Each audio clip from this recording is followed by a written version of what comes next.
The first thing the alien medic ever said to me was that my hands shouldn't work the way they did, and the last thing she said to me, the night I went out onto the cold side of the ring with no suit rated for what waited there, was that my whole species wasn't built for this. She was wrong about my hands. She was wrong about the rest of it too, but that came later. McAllister's halfway sat on the dirty side of the Jovian shipping lanes, an old corkscrew station bolted out of 3 decommissioned freighters and a salvaged habitat ring.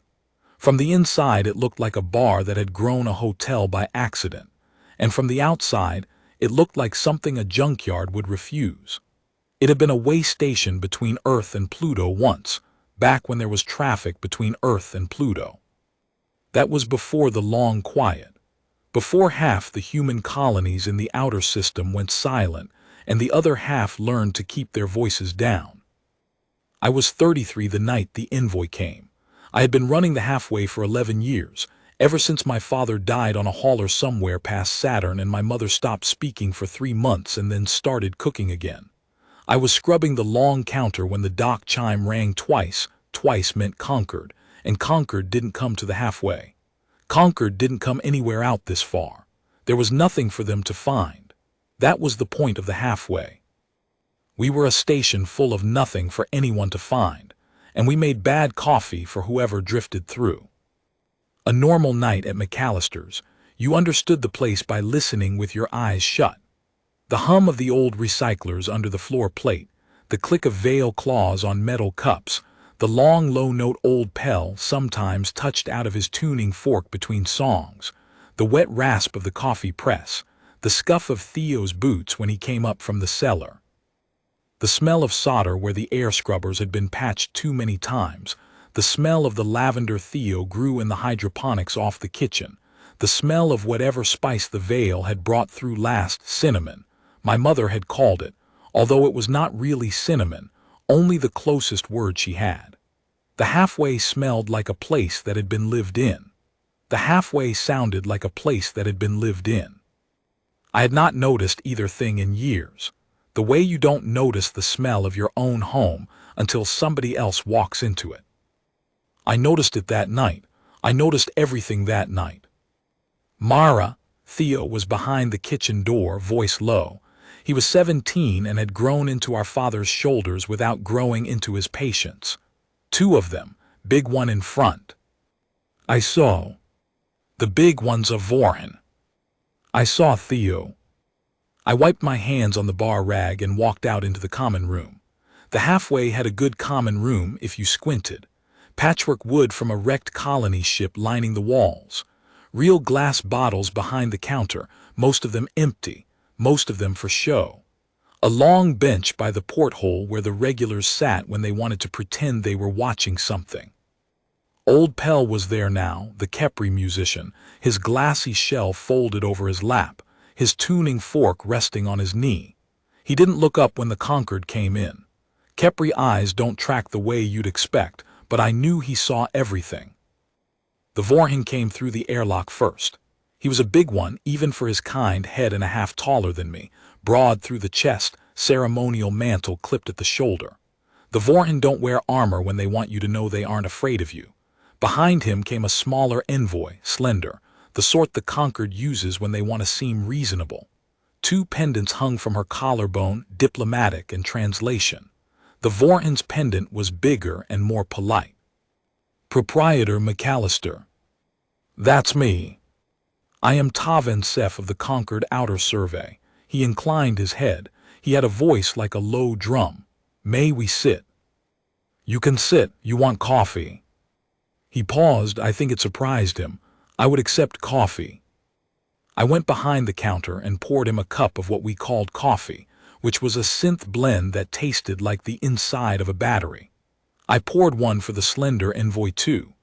The envoy looked at hers like she'd been handed a corpse.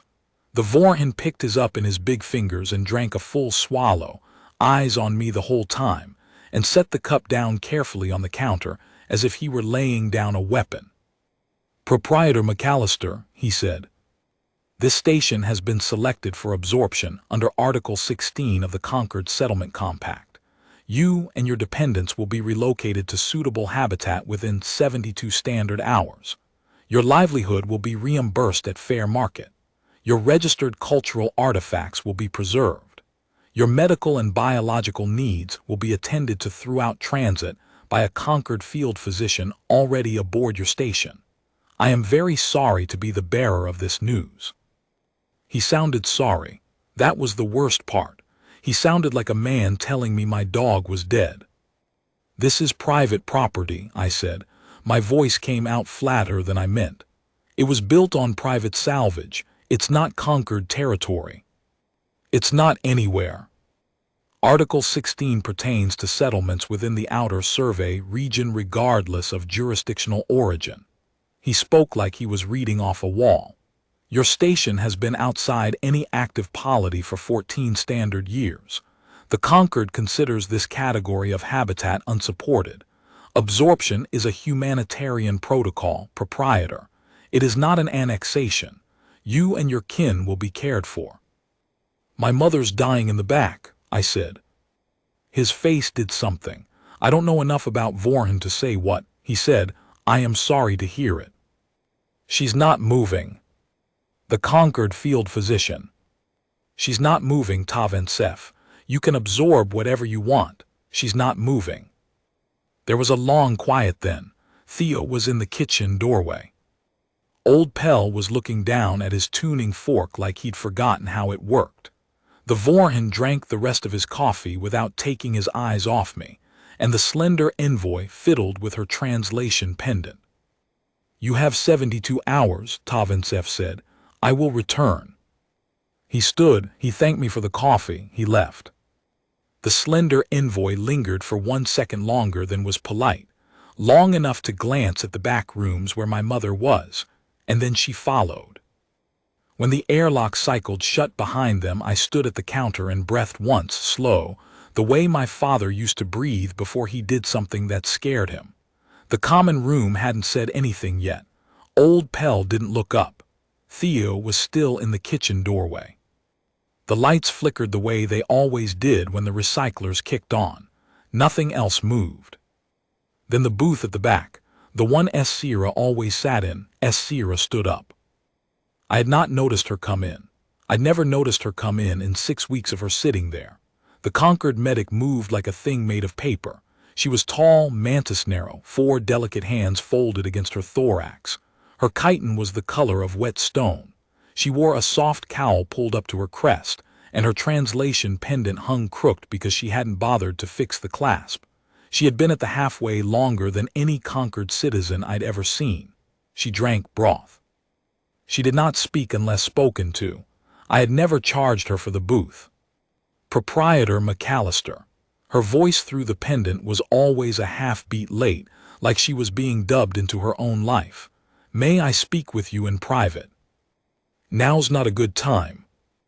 It is the only time. I looked at her. There was something in her eye cluster I had not seen before, and her 4 delicate hands were not folded anymore. They were trembling.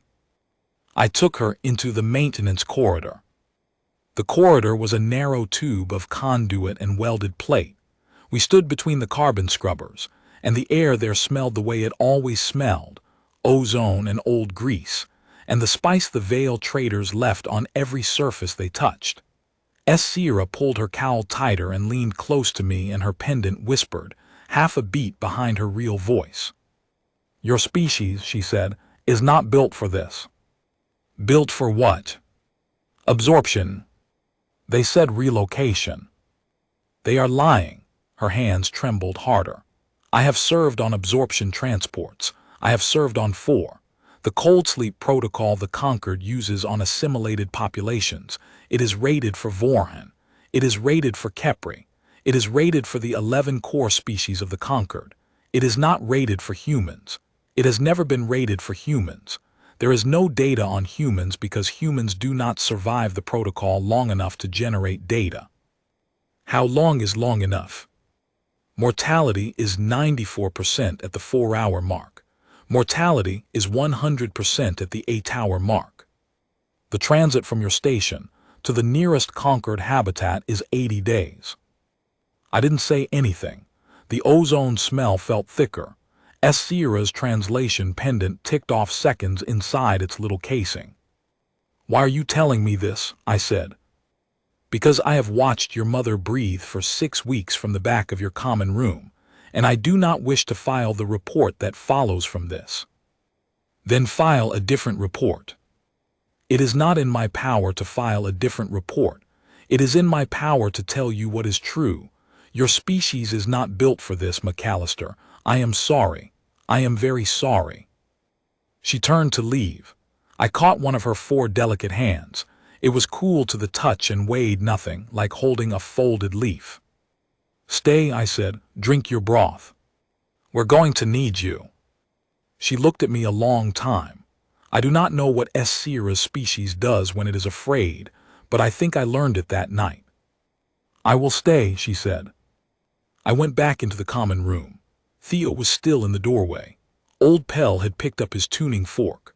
I poured myself a cup of the bad coffee and drank it standing up, and I thought about my mother in the back, and I thought about my father dying somewhere past Saturn, and I thought about the 72 hours, and the way the Vorhin had set his empty cup down on the counter like he was sorry.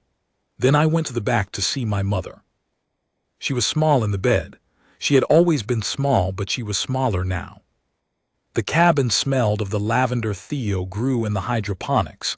Theo had been bringing her sprigs for 2 months. Her eyes were closed. Her hand was on top of the blanket and her fingers twitched, the way they did when she was dreaming. I sat by her and I took her hand and I hummed her the moon song. It was a song her grandmother had sung to her and her mother had sung to her, and she had sung to me when I was small enough to fit inside the curve of her arm. It didn't have words anymore. The words had fallen off it somewhere in the family line. It was just a melody, slow and 4-bar, the kind of tune a person hums when they are trying not to cry. My mother's fingers stopped twitching while I hummed it. She squeezed my hand. She did not open her eyes. "I'm sorry, Mama," I said. "I'm going to do something stupid." She squeezed my hand again. I went out and closed the door behind me. Theo was waiting in the corridor. "What are we going to do?" he said. "We're going to fight back." "Mara," his face was the face my father used to make. "We can't fight a conquered cutter. You're an innkeeper. You're not built for this." I looked at him. "Theo," I said, "in case you hadn't noticed, I'm what people call a grown-up." He laughed. He did not mean to laugh. He covered his face with one hand and laughed the way a person laughs when they have been holding their breath for too long, and then he stopped laughing and he said, all right, tell me what we're going to do." I told him. The Conquered Harvester would dock with us in 72 hours. We had the schematics for the docking interface because we had to have them. Every station out this far kept Conquered blueprints in case a Conquered ship needed emergency more. The Harvester would lock to our outer ring at Airlock 6. From there, it would deploy the cold sleep protocol Sierra had warned me about, a cryogenic flood that would fill the station compartment by compartment and put every living thing inside a stasis cradle for transport. The protocol was elegant. It was painless for Vorhin. It was painless for Kepri. For us, it would be 80 days of being murdered very slowly inside a freezer. But the flood was a fluid system. Fluid systems have valves. Valves can be turned. Sierra walked me through it that first night, 4 delicate hands sketching pipe diagrams in the dust on the table. If we could reach the manual override on the outer ring, the one the Halfway's original builders had installed 40 years ago and nobody had touched since, we could reverse the flow. We could feed the cryogen back up the Harvester's own umbilical. We could flood the Harvester instead of the station. We could put a Conquered ship to sleep with its own protocol and seal it shut from the outside. "It is a very small valve," Sierra said. She tapped the diagram with one delicate fingertip. "It is on the outer hull at the dorsal seam, ring section 12. It is designed for emergency vacuum repair. It does not require special tools. It requires a human turning it by hand." "By hand," I said. "By hand. In vacuum." In vacuum. What about a suit? She looked at me. The translation pendant ticked. The cryogen will breach the seam when you open the valve. It will saturate the local environment for 40 seconds before the harvester's own systems lock down. Your suit is not rated for that exposure. There is no suit at this station rated for that exposure. There may be no suit anywhere rated for that exposure on a human body. What happens to me in 40 seconds? She did not answer at first. Then she said, "Your species is not built for this, McAllister." That's not an answer. It is the answer I have. Theo was in the doorway listening. He was very white. How long do I need to hold the valve open? I said. 12 seconds. And after that? After that, Sierra said, I will come get you. I poured myself another cup of the bad coffee and I drank it, and I went back to the bar. That was the first night. We had 2 more. The second day, the halfway started clearing out. Word of the conquered cutter had spread the way it always did, by whisper, by glance. By the way, the Vale pilots in the back booth suddenly stopped playing cards. The Vale left first. They were traders. They lived by leaving. They paid their tabs in scrip and stood at the airlock, and one of them, a thin one, with the silver banding around her wrists that meant she'd been to Earth once and survived it, she stopped and looked at me. McAllister, she said. You should leave. Can't. Why? My mother. She made a veiled gesture with her wristbands, a small dipping motion that I think means goodbye, and she left. The others followed her. The airlock cycled 3 times in 20 minutes and then it didn't cycle again. The Khepri stayed. I'd thought they would. Khepri don't run from things, they fold themselves smaller and they wait. Old Pell didn't even unpack his case. He sat by the porthole and tuned his fork and watched the stars wheel. That afternoon I caught Pell teaching Sierra the long note. They were both at the porthole bench, Pell in his usual fold, Sierra beside him with her 4 hands tucked against her thorax. Pell had a second tuning fork I had not known he owned, a smaller one, and he was showing it to her, how to hold it, how to strike it, how to let the note find its own length. Sierra tried. Her note came out thin. Pell shook his glassy crest the way Khepri shake their crests when they are amused without being unkind, and he showed her again. She tried again. Her note was a little less thin. Pell made the Khepri noise that I think means yes. Sierra's translation pendant ticked, and the small smile that lived somewhere in her eye cluster surfaced for the first time I had ever seen. I watched them from the bar. I did not interrupt. There is a thing about a station that I have only ever been able to half explain to people who have not lived on one. A station is a place where everyone is from somewhere else, and so the small mercies people give each other, a fork lesson, a folded napkin, a cup of bad coffee, those small mercies are the only thing that holds the station together. The halfway was a small mercy with a bar in front of it. I think Pell knew that. I think Sierra learned it that afternoon. A pair of dockrats stayed too, a married couple who'd worked the halfway's external repair for 10 years and refused to talk about what they'd been before. They were human. They were the only other humans on the station besides me, Theo, and my mother. The wife came to the bar that afternoon. Her name was Lynn. She put her elbows on the counter and she said, "What are you going to do, McAllister?" "Something stupid." "Need help?" "I need somebody to stay with my mother." She nodded, done. Her husband, Cal, was a wiry man who hadn't smiled at me in 10 years and didn't smile then.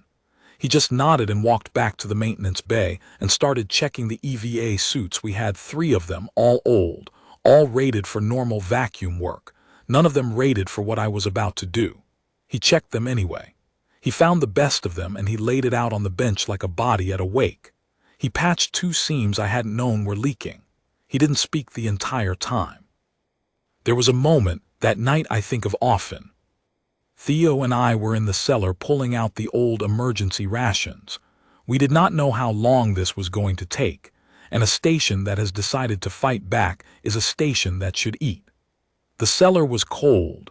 lit by a single yellow strip, the air a little thicker than the rest of the halfway because the recyclers had never quite reached down that far. The shelves were stacked with the things our father had laid in 20 years ago: vacuum-sealed flatbread, dried protein paste in the gray wrappers nobody made anymore. A row of jars I knew without looking were full of the pickled root my mother used to put on everything. Theo lifted a crate. Underneath it was an old handheld my father had used, beaten copper case, the broadcast antenna folded against the side. Theo picked it up. "You think it still works?" "Probably not." He flipped the switch. It hummed. The little screen flickered to life and showed a date stamp from 16 years ago and a half-second of an audio file paused in the middle. The file was named after my mother. Theo and I both stood there looking at it. We did not press play. We did not need to. We knew what was on it. It was the Moon Song, recorded by my father somewhere out past Saturn, the night before the hauler went silent, and my mother had not been able to listen to it after, and so my father had stayed paused in the middle of the song for 16 years. Theo closed the handheld very carefully and put it back on the shelf. "We'll do this," he said. "We'll do this." He picked up the crate of rations, and he carried it up the stairs, and he did not say anything else. That night I sat at the bar with Theo and Sierra and Old Pell. We had bowls of broth and a bottle of something Theo had found in the back of the cellar, an Old Earth whiskey. The label faded almost off. He poured 4 glasses. Sierra looked at hers with her eye cluster and did not drink. Old Pell tasted his and made the Kepri noise that I think means yes. Theo passed me his flask, which had been our father's flask, dented along one side from a fall my father had taken on a hauler somewhere past Saturn. "Da would have had something to say about this," Theo said. "Da would have said don't be stupid. Da would have done it himself." "Da would have," I agreed. We drank in silence. Old Pell touched his tuning fork to the bar and let it ring, soft, the long single-note Kepri used to say "I am here and I see you." The note hung in the common room for a long time. I felt it in my teeth. "McAllister," Sierra said, "may I ask a question?" "Ask it." "Why do you make this coffee? It is—" She paused, the pendant ticked. "It is not good." I laughed. I couldn't help it. Theo laughed too. Even Old Pell made the Kepri noise that I think means yes again, but smaller, like agreement to a joke. "It was my dad's recipe," I said. "He liked it bad. He said good coffee made you forget where you were. Bad coffee kept you sharp." That is a strange philosophy. He was a strange man. I would have liked to meet him. "He would have liked you," I said, and I meant it. The third day was the long one. The third day was the day we waited. I went to see my mother twice. The first time she was sleeping. The second time her eyes were open, but she didn't seem to see me. I sat with her and I hummed the Moon Song, and her fingers stopped twitching the way they always did. Lynn was in the chair on the other side of the bed, knitting. Lynn had been knitting the same scarf for 3 years. It was very long. I had never asked who it was for. "She's been like this since this morning," Lynn said quietly. "She squeezed my hand earlier." "That's good. It's good." I sat for a long time and I sang the Moon Song under my breath, and my mother breathed slowly in and out, and the lavender in the room smelled the way it always did. Then I kissed her forehead and I went to put on the suit. Cal had laid it out for me. He helped me into it without speaking. The undersuit was thermal mesh and he checked every seal twice. He sealed the gauntlets at the wrists and he tightened the collar ring, and he set the helmet on the bench beside me and he looked at me for a long moment. "You don't have to do this," he said. It was the most he had said to me in a decade. "I know. You really don't." "I know, Cal." He nodded. He picked up the helmet and held it. "My wife says you're going to do it anyway." "Lynn's right." "Lynn's always right," he half smiled. I had never seen Cal half smile. "Mind the seam at ring 12. The bolts are old. They want to strip if you over-torque." I won't overtorque. You won't have time to overtorque. That's true. He put the helmet over my head and sealed the collar and tapped twice on the visor. 2 taps. I remembered the dock chime. 2 taps meant conquered. 2 taps from Cal meant something else. I don't know what it meant. He turned and walked out of the maintenance bay and he didn't look back. The harvester docked at 1800 station time. The whole station knew when it happened. You did not need the alarms to know. A harvester docking with a station the size of the halfway is not a quiet thing. The structural plate shifts. The lights stutter. The recyclers cough once and pick up again. The bar bottles on the back shelf chimed against each other for 10 seconds before they settled. An old Pell touched a hand to the porthole glass without looking up, and Sierra folded her 4 hands smaller against her thorax, and Theo's jaw set the way our father's jaw used to set, and the dock chime rang twice.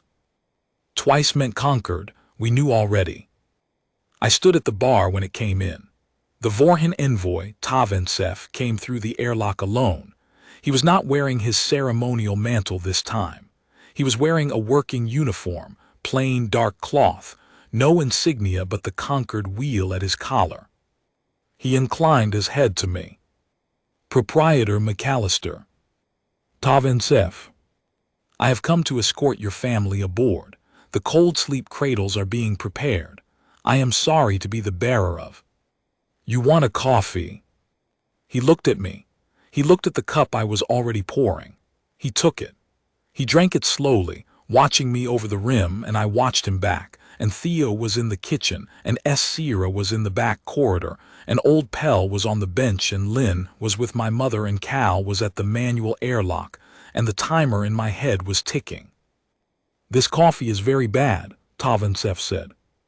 My dad's recipe. Was he a difficult man? Very. The Vorhan set the cup down on the counter. He set it down carefully, the same way he had set it down 2 nights ago, like a man laying down a weapon. He did not look away from me. Proprietor, he said, I have been doing this work for a long time.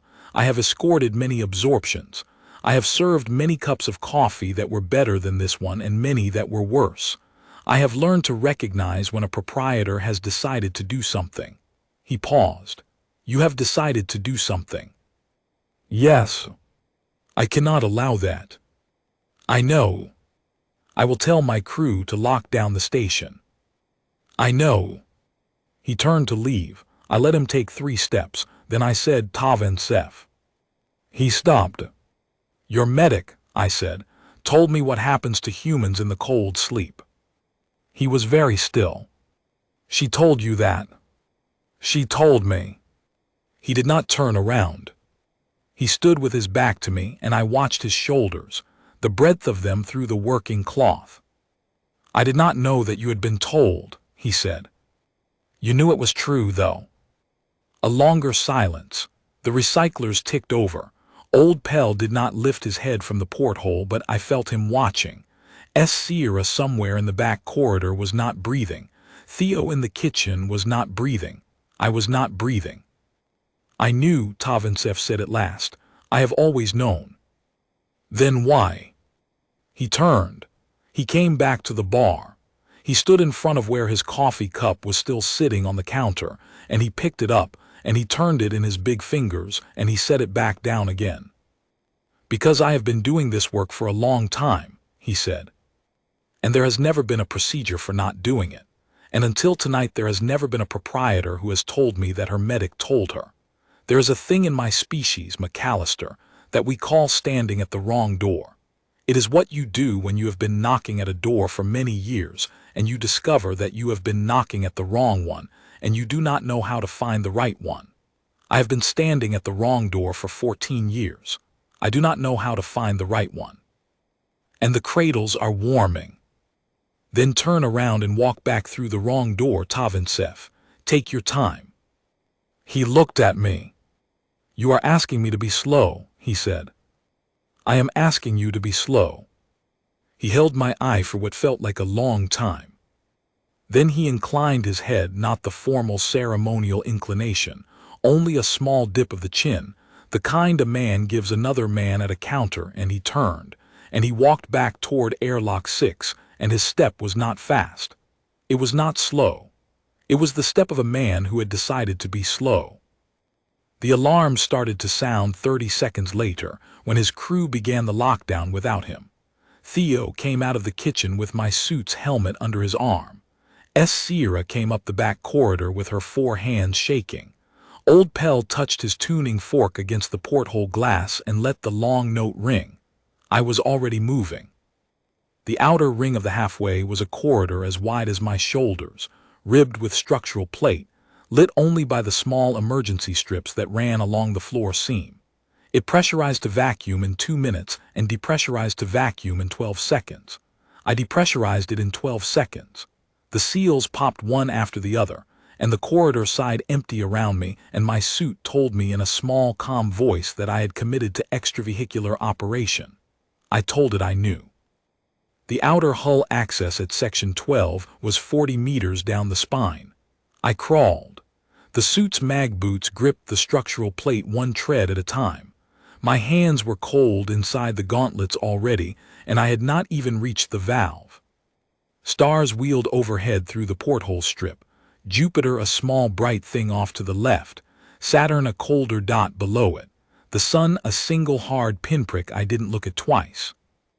I thought about my father on the crawl. I thought about him a lot. I have not talked about him much in this telling, but I thought about him on every meter of those 40. He had crawled outside a hauler once, somewhere past Saturn, in a suit no better than mine, to do a thing that needed doing. He had not come back from a different crawl, a year later. I do not know if the last crawl was anything like this one. I do not know if anyone's last crawl is like the one they think it will be. I only know that on that long 40 meters of structural plate I thought about him. And I thought about my mother in the back room with the lavender. And I thought about Theo in the common room with the helmet that no longer belonged to me. And I thought about Sierra at the inner valve with her 4 hands shaking. And I thought about the moon song. And somewhere in there, I started humming it without meaning to. And the suit picked the hum up on the comm and sent it to Sierra before I had decided. I wanted her to hear it. McAllister. Yeah. You are humming. I know. It is very, the pendant ticked. It is very small, the song. It is a very small song. It's a small song. Was it your mother's? It was my mother's. I crawled. She did not say anything else for a long time. The comm in my helmet crackled. McAllister, Sierra, I am at the inner valve. I am ready to receive. Copy. You have 8 minutes before the harvester's cradle deployment begins. I'll be faster than that. Be faster than that. I crawled, 40 meters of structural plate and the cold coming in through the gauntlets, even though the suit was supposed to be rated for it.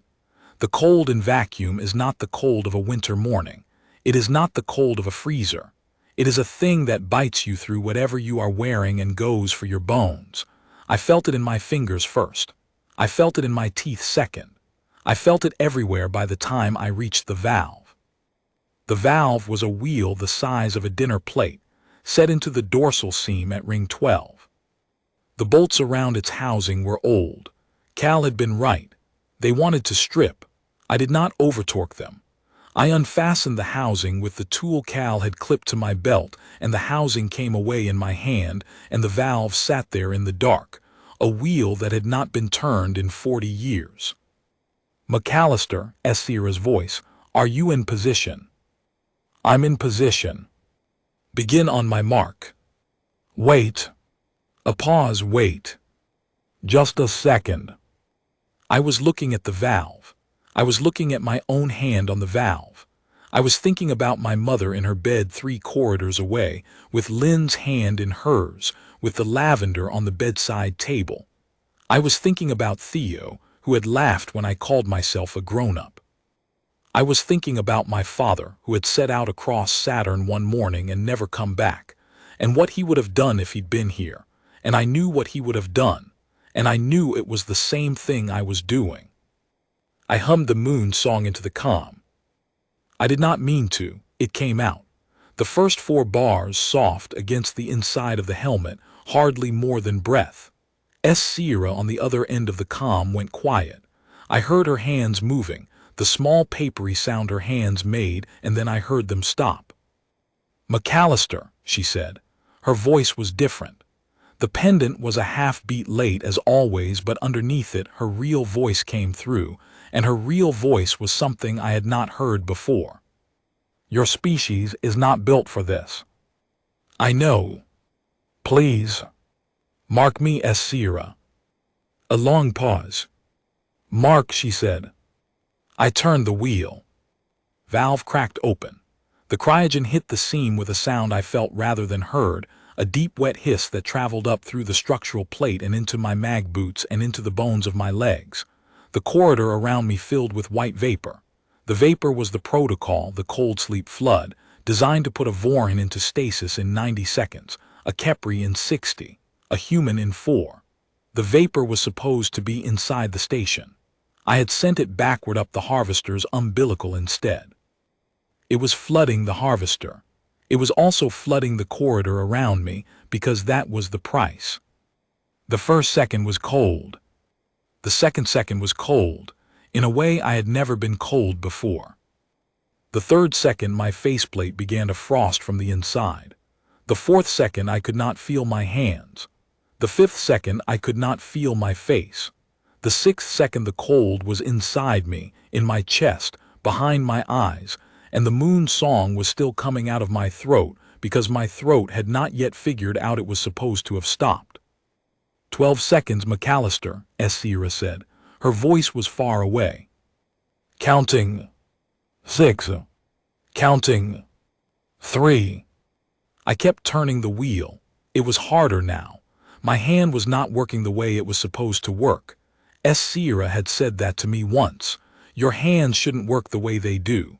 She had said it the first night I'd met her, watching me fold napkins behind the bar. I had laughed. I was not laughing now. I was turning the wheel because my hand still remembered how to turn a wheel even when it was not really my hand anymore. Seal, Sierra said. Seal it, McAllister, seal. I sealed it. The wheel locked. The cryogen stopped. The vapor in the corridor began to thin. The harvester's umbilical, somewhere on the other side of the plate, was now full of its own cold sleep flood, sealed at the source by a halfway station emergency valve that had not been turned in 40 years. I patted the valve, I don't know why. It was the kind of pat a person gives an old dog who has done one last good thing. The pat was clumsy. My glove was cracked along 3 knuckles. I patted the valve anyway. Sierra. I am coming. Sierra, my dad's flask is in the bar. Theo's flask, tell him. I am coming, McAllister, stop talking. Tell him to give it to. I do not remember the rest of that sentence. I remember the airlock from a long way off. I remember the inner valve sliding open and 4 delicate hands closing around my shoulders and dragging me through. I remember Sierra's translation pendant against my faceplate, ticking. I remember Theo's voice, Theo screaming actually, which was new. I remember Cal lifting me by my legs and Lynn lifting me by my arms and the lavender smell from my mother's room, somehow, all the way out here at the airlock, as if she had sent it to find me. I remember Sierra putting her hands on my face. 4 delicate hands, 2 on each side, her crest bent low over me, the pendant against my ear. McAllister. McAllister, stay with me. I'm here. You are not here. I'm here, Sierra. You are losing fingers. You are losing, please, please. You said we weren't built for this. I know what I said. You were wrong. I know. She did the surgery on the bar. I am told. I do not remember most of it. I remember the bar lights very bright, and Theo holding my shoulder, and old Pell at the porthole with his tuning fork ringing the long Kepri note that means I am here and I see you. I remember Sierra's 4 hands moving very fast over me, and the click of her surgical tools, and her translation pendant on the floor where she had thrown it because she did not need it anymore. I understood her without it. I lost 3 fingers off the right hand. I lost most of 1 foot. The left side of my face is scarred where the visor froze to my skin and Sierra had to cut it away. I am told this is a small price. I do not disagree. I am also told the harvester did not move from its docking clamp for 6 hours. Tavinsef tried to retract it twice and could not. The cryogen flood had filled the harvester's interior the way it was meant to fill ours, and the harvester's own systems had locked it down for transport, recognizing its own protocol, because that is what an absorption protocol is supposed to do. 18 conquered soldiers were inside the harvester. All 18 were in stasis. None of them died. The cradle worked exactly as it was rated to work on Vorhin and Kepri biology. It was, as Sierra told me later, the gentlest thing anyone had ever done to a conquered crew.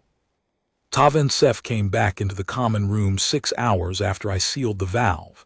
He came in alone. He did not wear his mantle. He did not wear his uniform. He wore a plain shipsuit like a mechanic. He walked to the bar and he stood in front of where I was lying on it, half wrapped in thermal sheets, half made of bandage, and he looked at me for a long time. Proprietor McAllister. Tavinsef. You have done a thing that I do not think anyone has done. I had help. I know who helped you. His eyes moved to Sierra, who was sitting on the floor beside the bar with her 4 hands folded in her lap and her crest bent low. Medic Sierra will be subject to inquiry. Then I'll be subject to it too. You will, he paused. Both of you will. The conquered does not. He stopped. He started again. The conquered does not have a procedure for what has happened tonight. Then make one. That is not how the conquered works. It might be how it works now. He looked at me. He looked at me for a long time, the way he had looked at me the first night when he had set down his empty coffee cup on the counter. Then he did a thing I have thought about many times since. He picked up the cup that was on the bar. There was always a cup on the bar, and he turned it right side up, and he set it down in front of him. Proprietor McAllister. Yes. May I have a coffee?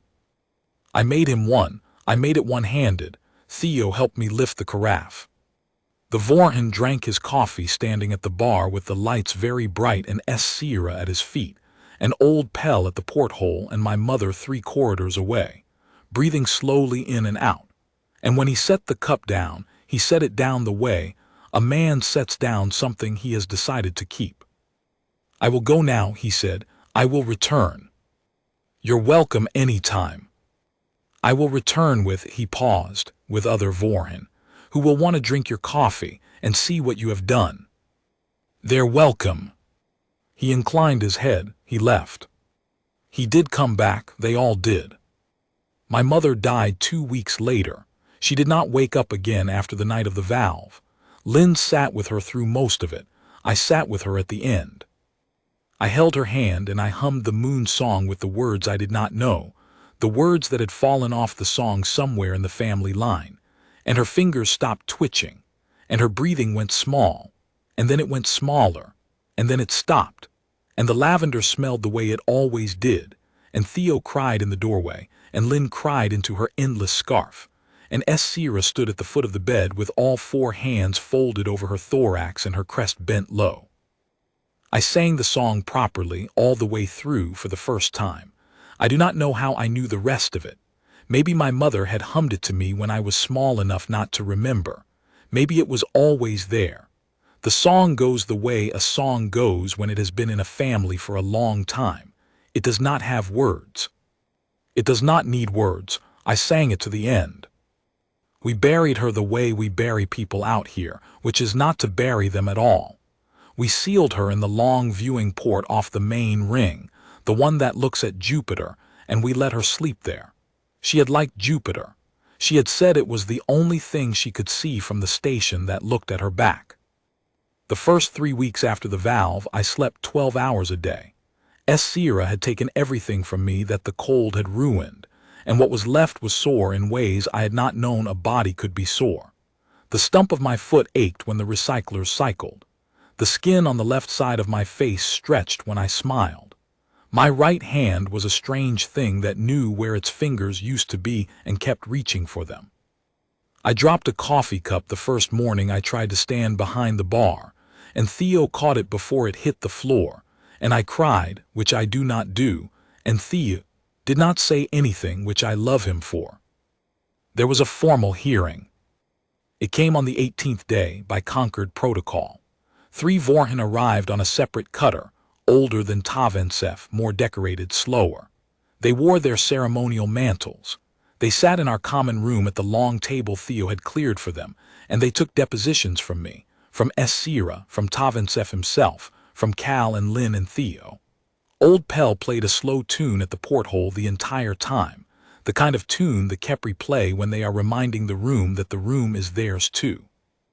The Vorhin did not stop him. I think they were a little afraid of him. Kepri are a small species, but they have a way. The senior Vorhin, her name was Sue Valimar, and she had been doing absorption oversight longer than my father had been alive, looked at me from across the table at the end of the second day. She had not eaten the bread Theo had put in front of her. She had drunk 3 cups of the coffee. Proprietor McAllister. Yes. Medic Sira's data on the cold sleep mortality figures has been independently confirmed by 2 Concord research bodies in the past 16 hours. That fast? It has been confirmed because it was true. It has always been true. The data was in the Concord archives. Her voice did not waver. It was in a directory we had elected not to read. There are many directories the Concord has elected not to read. We are reading them now. How many directories? Many. We will be reading for a long time. I did not say anything. I would like to apologize to you, Sue Valimar said, on behalf of my office. I would like to apologize to you for the standing at the wrong door. I am told you are familiar with the phrase. Taventsef explained it to me. He has been standing at it longer than most. She paused. He has resigned his commission. He intends to remain at this station. I am told he likes the coffee. He says it's very bad. It is very bad, proprietor. That's how my father liked it. Your father? She inclined her head, ceremonial this time, the full formal version. I am told he was a strange man. He was. I would have liked to meet him. He would have liked you, I said. I do not know why I said it. I had said it to Sira 3 days before about my father, and it had come out the same way then. It is a thing I have said often since. There are not many of us left who knew my father, and I find I want him to be liked. Sue Valimar left the next morning. Taventsef stayed.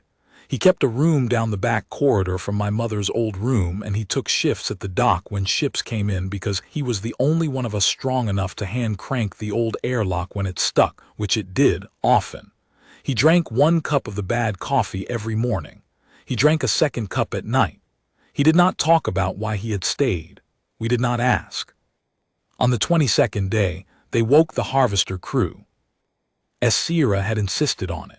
She had argued with Sue Valimar over the comm for the better part of a week, 4 delicate hands moving fast in front of the screen, her translation pendant ticking through arguments I did not fully follow, something about cradle exposure limits, something about psychological imprint windows, something about how if the Concord waited any longer to revive the 18 soldiers inside the harvester, they would carry the cold with them for the rest of their lives. In the end, Sue Valimar had agreed, because Sira was, after all, still a Concord field physician, and because nobody else on the Concord side wanted to be the one to climb into a harvester full of frozen soldiers and start thawing them out. I went with her. I do not know why. Theo did not want me to. Sira did not want me to. I went anyway. I think I wanted to see what the inside of the thing I had filled looked like. I think I wanted to see the faces of the 18 people I had not killed. The harvester was a long, quiet room. The cradles were stacked in 2 rows, 18 of them, each one a soft-lit oval like a museum case. The cryogen had vented out into the umbilical when Sira reversed the seal that morning. The air inside the harvester was warmer than I'd expected. The soldiers in the cradles were Vorhin mostly, and one Kepri, and three of a species I did not know, short, broad-shouldered, plated. They looked like people sleeping in a room I had no business being in. Esira revived them one at a time. The cradles opened with a small, soft hiss, and each soldier sat up slowly and looked around and tried to remember where they were. Esira spoke to each of them in turn. She used her real voice. The pendant was off. I do not think she needed it for this. The third soldier she woke was a young Vorhin, younger than Tavensef. The ceremonial mantle she had been wearing during the docking still folded at the foot of the cradle. She sat up. She looked at Esira. She looked at me. Her eyes found the silver scar on my face and the cane I was leaning on and the right hand with the three missing fingers. She was very still for a long time. "You are the proprietor," she said. "I am." I was, she did not finish. She did not need to. She was the one who would have come for my mother. She was the one with the cradle cart, the relocation papers, the soft voice. I knew it from the way she looked at me. "I was the one," she said. "I know." I was. "I know." She looked down at her hands. They were big and broad, like Tavensef's, and they were trembling the way Esira's had trembled in the maintenance corridor 2 nights before the valve. "What is your name?" I said. "Aelith Vor." "Aelith Vor, when you are well enough to walk, come up to the common room.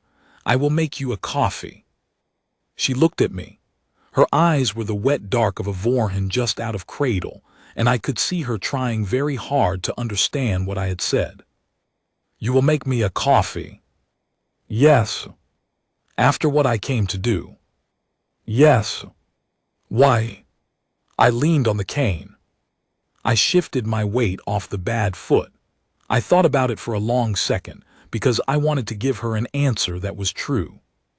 "Because that's the job," I said. She did not say anything for a long time.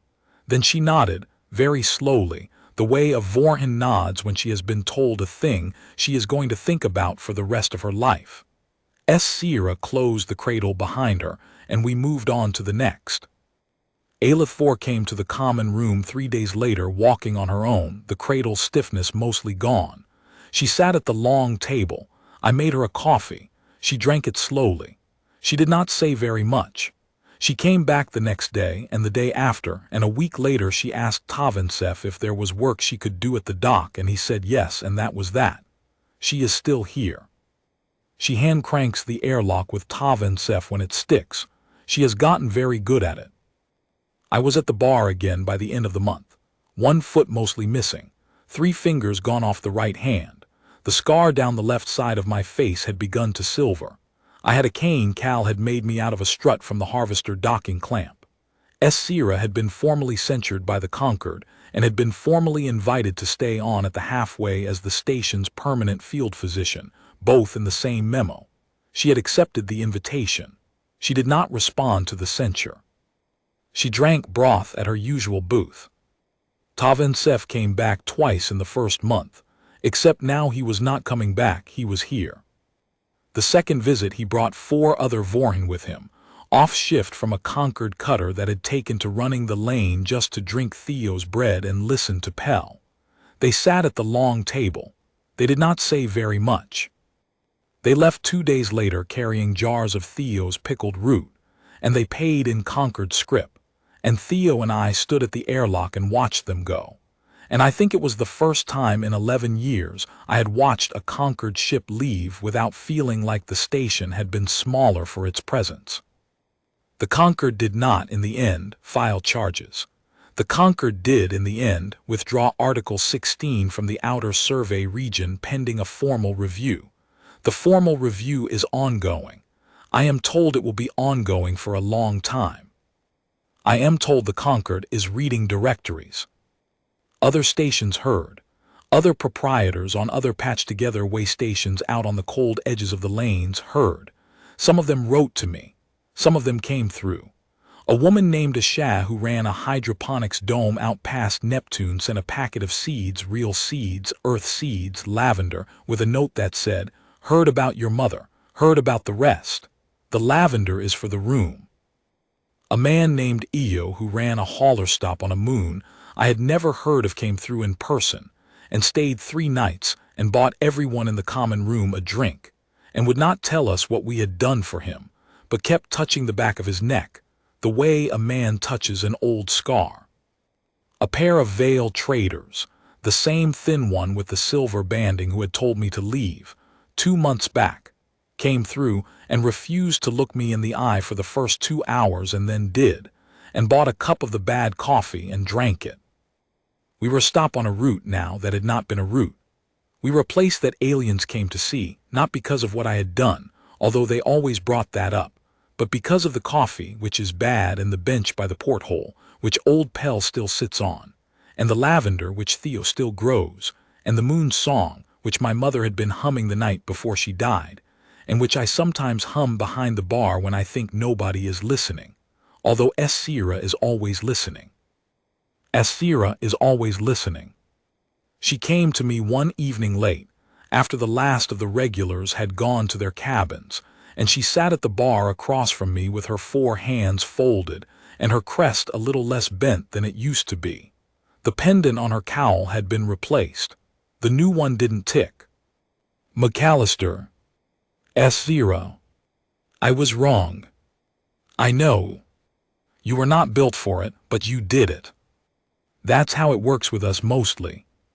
She turned a small thing over in her 4 hands. It was a tuning fork. Old Pell had made it for her. She had told me he was teaching her the Kepri note that means I am here and I see you. She struck it against the edge of the bar, soft, and the note hung in the common room the way Pell's note hung, only thinner, only papery, only hers. I felt it in my teeth. "Proprietor McAllister." "Yes." "May I have a coffee?" I made her one. I made it with 3 fingers and 1 cane and the silver scar down my face, and I set it on the counter in front of her, and she picked it up in her 4 delicate hands, and she drank it slowly, and she set the cup down on the counter the way a Vorhan sets down something he has decided to keep, and we sat there together in the common room of McAllister's halfway, the dirty side of the Jovian shipping lanes, the patched together in that nobody had built and everybody had bothered to keep. And outside the porthole Jupiter wheeled on through the slow black, and my mother looked back at us, and the bad coffee cooled in the cup, and the moon song hummed in my throat the way it always did when I was not paying attention. And somewhere down the lanes, another battered ship was coming into dock with 2 new aliens and a story they wanted to tell, and the dock chime had not yet rung, but it would, and when it did, I would pour them a cup of something terrible and ask them what they'd have. Because that was the thing my species was built for after all, the thing nobody had been able to put in a protocol or a manual or a rating chart. The small stubborn act of pouring another cup, of humming another bar, of standing behind the counter one more night after the worst night, of saying, in the only language any of us ever really speak, "Welcome in, the kitchen's open, sit down, we've been waiting for you. What'll you have?"